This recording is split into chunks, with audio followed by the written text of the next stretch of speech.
Malankara orthodox സഭയുടെ പരമാധ്യക്ഷൻ പരിശുദ്ധ ബസേലിയോസ് മാർത്തോമ മാത്യൂസ് തൃതീയൻ ബാബാ തിരുമേനി,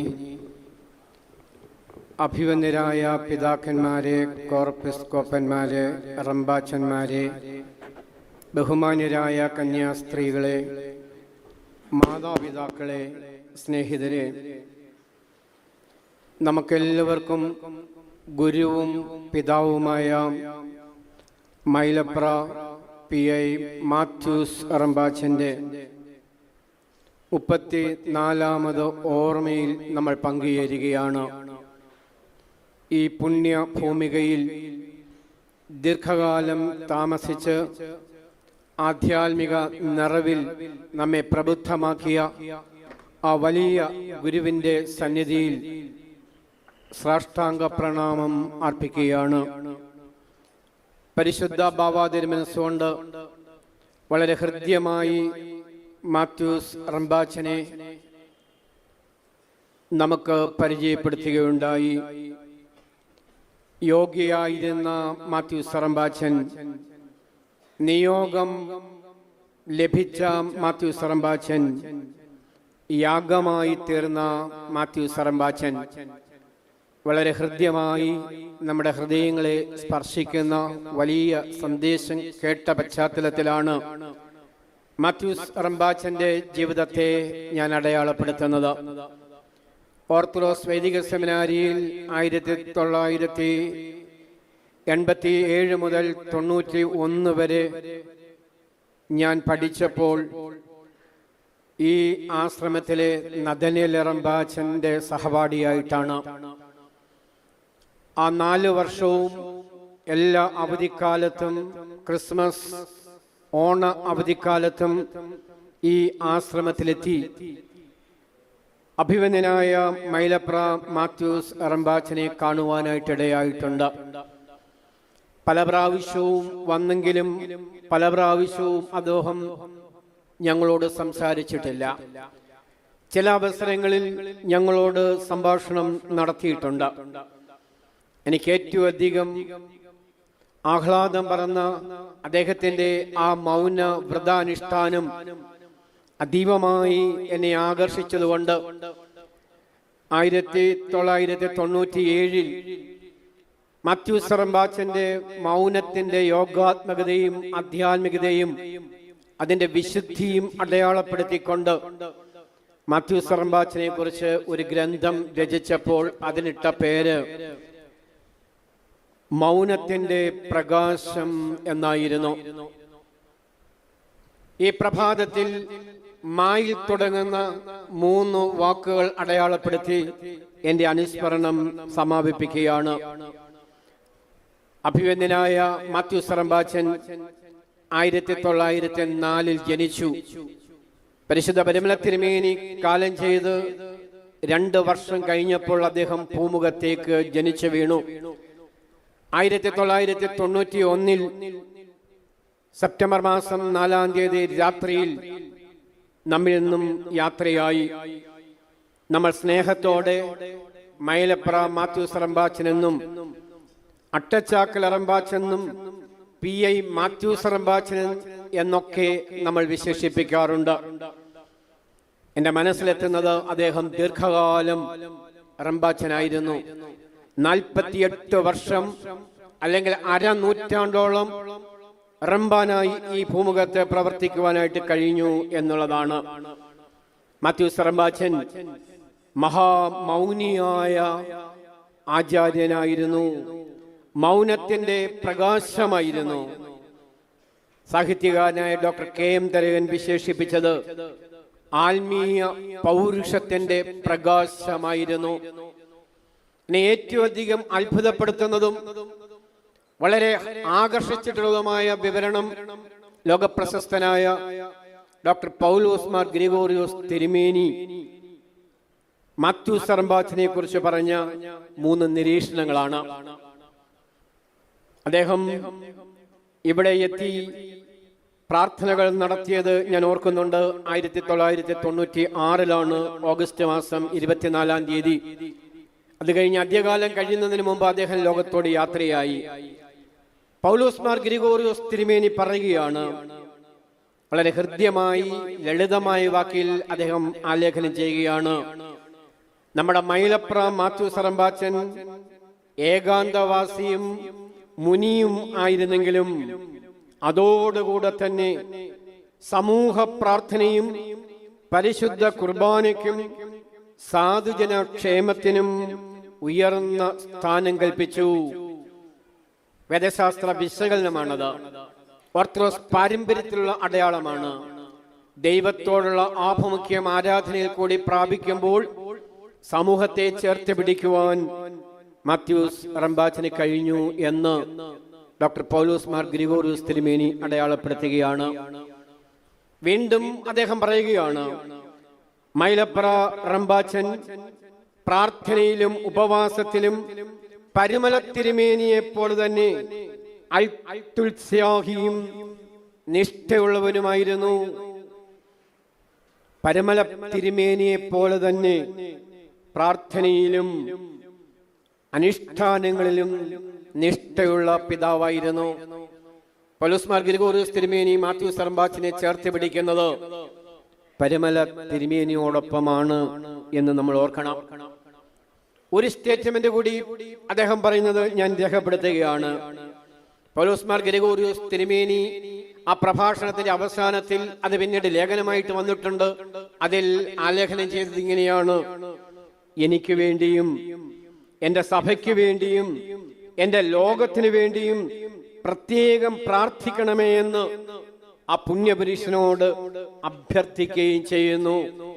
ഒരു വലിയ ഗുരു, ആഗോള പ്രശസ്തനായ വേദശാസ്ത്രജ്ഞൻ മാത്യൂസ് റമ്പാച്ചനോട് അപേക്ഷിക്കുകയാണ്, എനിക്ക് വേണ്ടി പ്രാർത്ഥിക്കണം, എൻ്റെ സഭയ്ക്ക് വേണ്ടി പ്രാർത്ഥിക്കണം, എൻ്റെ സമൂഹത്തിന് വേണ്ടി പ്രത്യേകം പ്രാർത്ഥിക്കണമെന്ന് അദ്ദേഹം ഓർമ്മപ്പെടുത്തുകയാണ്.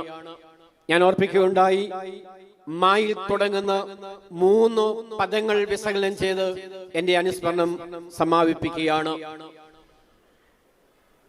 മാത്യൂസ് റമ്പാച്ചന്റെ ജീവിതം, ഒന്നാമതായി മധുരമായ ജീവിതം. സാഹിത്യം കലർത്തി പറഞ്ഞാൽ മധുരമീ ജീവിതം മായിലാണ് ആരംഭിക്കുന്നത്.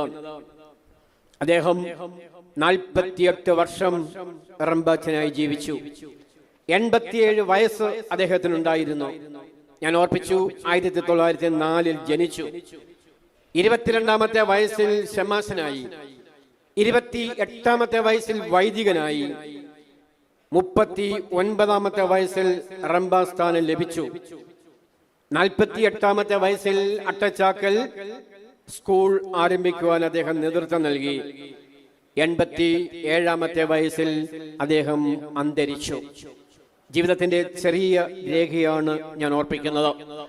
നമ്മൾ കൂടി വന്നിരിക്കുന്നത് അദ്ദേഹത്തിന്റെ 34ാമത് ഓർമ്മയാണ്.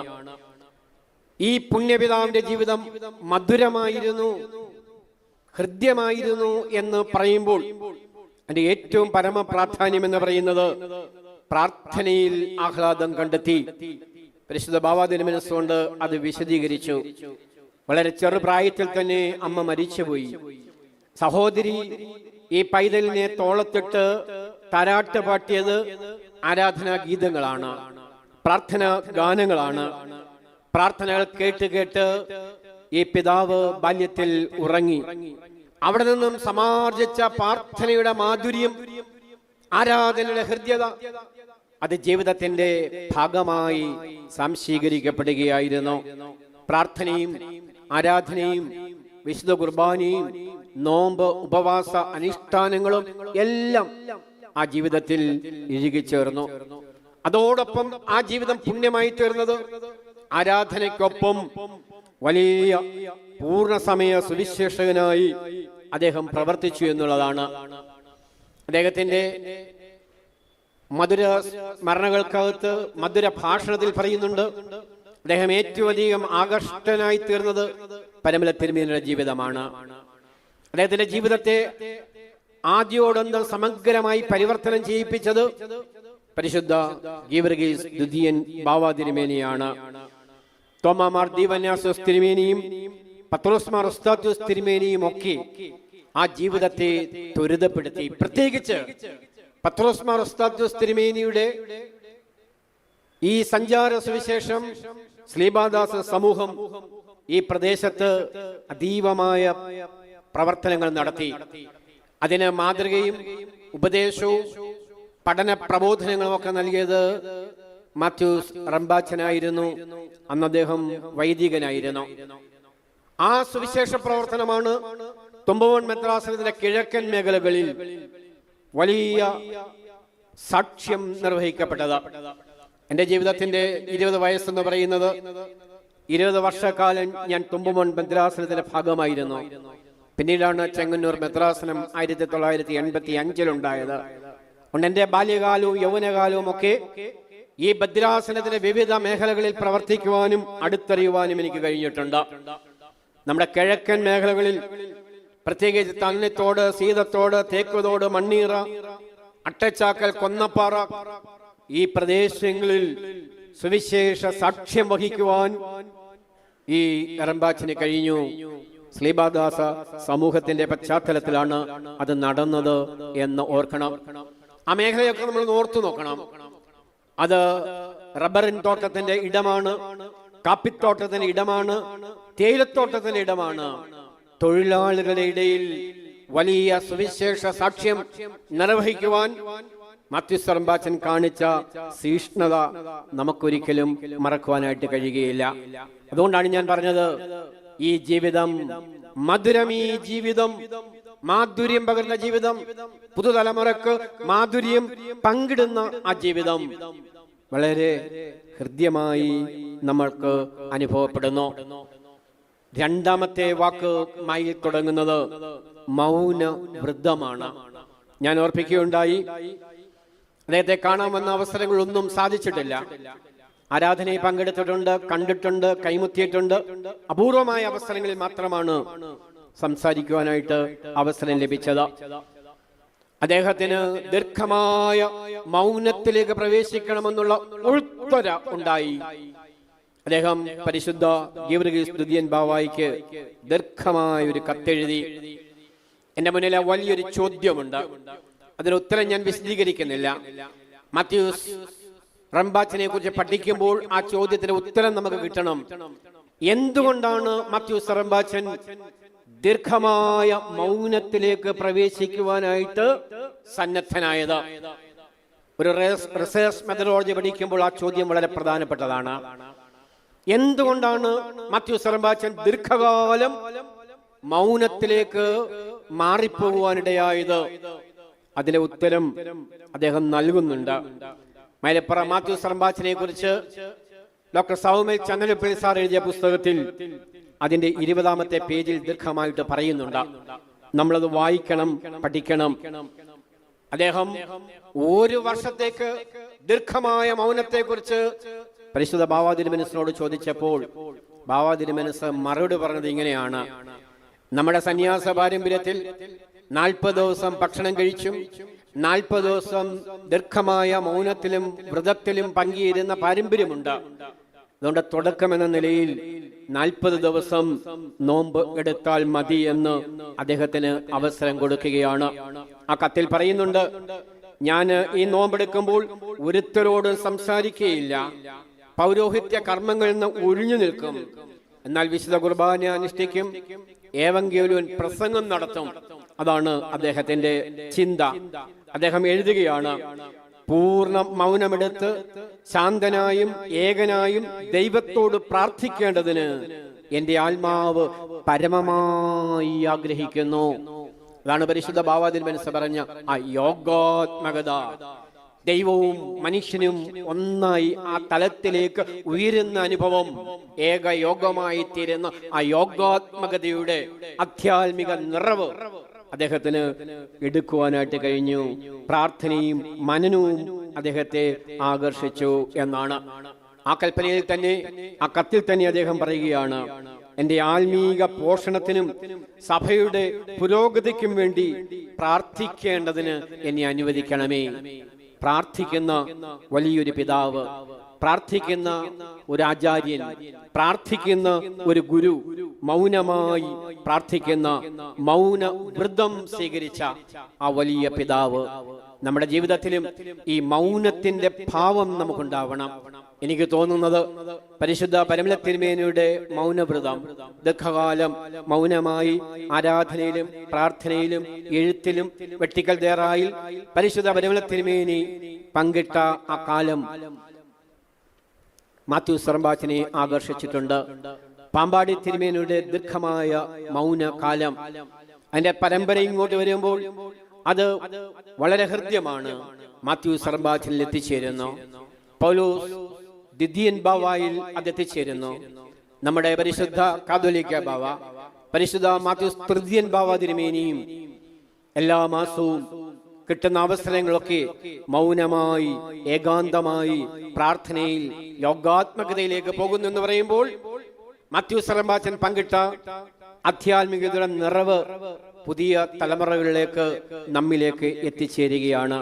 കുടുംബജീവിതത്തിലും വ്യക്തി ജീവിതത്തിലും ഒക്കെ നമുക്കും ആഴ്ചയിൽ ഒരിക്കലെങ്കിലും മാസത്തിൽ ഒരിക്കലെങ്കിലും ഈ മൗനത്തിലും ധ്യാനത്തിലും ഇരിക്കുവാൻ കഴിയുമ്പോഴാണ് മാത്യൂസ് റമ്പാച്ചൻ സന്തോഷിക്കുന്നതും നമ്മളെ അനുഗ്രഹിക്കുന്നതും. മൂന്നാമതായി മായി തുടങ്ങുന്ന പദം എന്ന് പറയുന്നത് മധുര ഭാഷണം എന്നുള്ളതാണ്. മാത്യൂസ് റമ്പാച്ചൻ ദീർഘകാലം മൗനത്തിലും ധ്യാനത്തിലും ഇരുന്നു. അവിടെ ഇരുന്ന് ഉറങ്ങുക മാത്രമല്ലായിരുന്നു, നിശബ്ദമായിരിക്കുകയല്ലായിരുന്നു, ഞാൻ പറയും ദൈവത്തോട് സംസാരിച്ചിരുന്നു. അതുകൊണ്ടാണ് ആ മധുര ജീവിതം, ആ മൗനവ്രതം മധുര ഭാഷണത്തിലേക്ക് എത്തിച്ചേർന്നത്. ദൈവത്തിൽ നിന്നും അരുളപ്പാടുകൾ ലഭിക്കും. മകനെ എന്ന് പറഞ്ഞാണ് ഓരോ മധുരഭാഷണവും ആരംഭിക്കുന്നത്. 10-25,000 പേജ് അതിലുണ്ട്. ഞാൻ പഠിക്കുന്ന കാലത്ത് ഇവിടെ വന്ന അവസരത്തിൽ ഇന്നത്തെ നഥനയേൽ റമ്പാച്ചൻ അത് എന്നെ കാണിക്കുകയുണ്ടായി. പക്ഷേ മാത്യൂസ് റമ്പാച്ചൻ പറഞ്ഞു, ഇത് മറ്റൊരാൾ വായിക്കുകയോ ഇത് പ്രസിദ്ധീകരിക്കുകയോ ചെയ്യരുത്, എന്റെ ജീവിതകാലം കഴിഞ്ഞിട്ട് അത് പ്രസിദ്ധീകരിക്കാമെന്ന് പറഞ്ഞു. അതിപ്പോൾ പ്രസിദ്ധീകരിച്ച് 2-3 വാല്യത്തിൽ നമുക്ക് ലഭിക്കുന്നുണ്ട്. നമ്മുടെ പൗരസ്ത്യ ആരാധനയുടെ, ഇന്ത്യൻ ക്രൈസ്തവ ആരാധനയുടെ ആഴവും പരപ്പും അഗാധതയും വെളിപ്പെടുത്തുന്നത് ഈ മധുരഭാഷണം പോണക്കുള്ള എഴുത്തുകളിൽ കൂടിയാണ്. പലപ്പോഴും വാക്കുകൾ എന്ന് പറയുന്നത് കാലത്തിൻ്റെതാണ്, മൗനം എന്ന് പറയുന്നത് അനന്തതയുടേതാണ്. ചിന്തകനായ കാർലൈൻ പറഞ്ഞിട്ടുള്ളതാണ്, നമ്മൾ പറയുന്ന ഈ വാക്കുകളൊക്കെ താൽക്കാലികമാണ്. മൗനം എന്ന് പറയുന്നത് അനന്തമാണ്, നിതാന്തമാണ്. അവിടെയാണ് മാത്യൂസ് റമ്പാച്ചന്റെ വാക്കുകൾ കാലത്തെ അതിജീവിച്ചു. മാത്യൂസ് റമ്പാച്ചന്റെ എഴുത്തുകൾ കാലത്തെ അതിജീവിച്ചു. മാത്യൂസ് റമ്പാച്ചന്റെ മൗനം കാലത്തെ അതിജീവിച്ചു എന്ന് പറയുന്നത്. 2-3 ഉദ്ധരണൂടി പറഞ്ഞ് എന്റെ വാക്കുകൾ അവസാനിപ്പിക്കുകയാണ്. 1941 ഡിസംബർ 11 അദ്ദേഹം വൈദികനായിരുന്നു. അദ്ദേഹം എഴുതുകയാണ്, മകനെ, അത് ദിവ്യമായ അരുളപ്പാടാണ്. മകനെ, മൗനമായ സ്തുതി ഏകാഗ്രത പരിശീലിക്കുവാനും ഹൃദയവിചാരങ്ങളെ പിടിച്ചടക്കുവാനും കഴിയുന്നതാകും. ഈ മൗനവ്രതത്തിൽ നീ ഒട്ടും മടി കാണിക്കരുത്. ഇത് ദൈവികമായ അരുളപ്പാട് വൈദികനായിരുന്ന സമയത്ത് അദ്ദേഹത്തിന് ലഭിച്ചതാണ്. ഒട്ടും അലസത കാണിക്കരുത്. ജാഗ്രതയോടെ നിതാന്തമായി മൗനവ്രതത്തിൽ മുന്നേറണം എന്നാണ് പറയുന്നത്. മറ്റൊരു അരുളപ്പാട് ഇങ്ങനെയാണ്. 1936 സെപ്റ്റംബർ 29 അദ്ദേഹം ആലേഖനം ചെയ്തിരിക്കുന്നത് ഇങ്ങനെയാണ്. അദ്ദേഹം എഴുതുകയാണ്, ഈ ലോകത്തിന് ഞാൻ ചെകിടനും മൂകനും അന്ധനുമായി തീരട്ടെ. ഈ ലോകം എന്നെ നിരസിക്കുകയും ക്രൂശിക്കുകയും ചെയ്യട്ടെ. അപ്പോൾ ഞാൻ അങ്ങയുടെ സ്വന്തമായി തീരും. എത്ര ഹൃദ്യമാണ്! ഈ ലോകം നമ്മളെ ക്രൂശിക്കട്ടെ, ഈ ലോകം എന്നെ നിരസിക്കട്ടെ, ഞാൻ ക്രൂശിക്കപ്പെടട്ടെ, അപ്പോൾ ഞാൻ അങ്ങയുടെ സ്വന്തമായി തീരും. നമ്മളൊക്കെ, ഞാൻ ഉൾപ്പെടെ, സേഫ് സോണിൽ കൂടി യാത്ര ചെയ്യുവാനാണ് ആഗ്രഹിക്കുന്നത്. ഇവിടെയാണ് മാത്യൂസ് റമ്പാച്ചൻ ക്രൂശിക്കപ്പെടാൻ തയ്യാറാകുന്നു. ലോകത്തിന് ഞാൻ ചെകിടനാകട്ടെ, ലോകത്തിന് ഞാൻ മൂകനാകട്ടെ, ലോകത്തിന് ഞാൻ അന്ധനാകട്ടെ, ഈ ലോകം എന്നെ നിരസിക്കട്ടെ, ലോകം എന്നെ ക്രൂശിക്കട്ടെ, അപ്പോഴൊക്കെ ഞാൻ അങ്ങയുടെ സ്വന്തമായി തീരും. നമ്മുടെയൊക്കെ ജീവിതത്തിൽ ആരെങ്കിലുമൊക്കെ നമ്മെ ക്രൂശിക്കുന്നെങ്കിൽ, ആരെങ്കിലുമൊക്കെ നമ്മെ തിരസ്കരിക്കുന്നെങ്കിൽ, ആരെങ്കിലുമൊക്കെ നമ്മെ ഒറ്റപ്പെടുത്തുന്നെങ്കിൽ, ആരെങ്കിലുമൊക്കെ നമ്മെ അപഹസിക്കുന്നെങ്കിൽ, മാത്യൂസ് അറമ്പാച്ചനോടൊപ്പം നമുക്ക് പറയുവാൻ കഴിയണം, ഞാൻ എൻ്റെ കർത്താവിൻ്റെ സ്വന്തമായി തീരുകയാണ് എന്ന് ഓർത്തിരിക്കണം. 1948 അദ്ദേഹം എഴുതുന്നത്, അന്ന് അദ്ദേഹം റമ്പാച്ചനാണ്. അദ്ദേഹം എഴുതുകയാണ്, മൗനം എന്ന് പറഞ്ഞാൽ ലോകത്തിന് മരിച്ച അനുഭവമാണ്. അതിനാൽ നീ അവസ്ഥയിലേക്ക് പ്രവേശിക്കണം. വളരെ വേദശാസ്ത്രം ഉൾക്കൊള്ളുന്ന അഗാധമായ അർത്ഥതലം ഉയർത്തുന്നതാണ്. മൗനം എന്ന് പറയുമ്പോൾ ഭൗതികതയെ നിരസിക്കുന്നതാണ്, ലോകക്രമങ്ങളെ ത്യജിക്കുന്നതാണ്, ദൈവവചനത്തോടും ആരാധനയോടും പ്രാർത്ഥനയോടും അദമ്യമായ താതാത്മ്യപ്പെട്ട് യോഗാത്മകതയുടെ ആ വിശുദ്ധിയിലേക്ക് അനസ്യൂതം വളരുന്ന വലിയ പ്രകാശത്തിന്റെ അനുഭവമാണ്.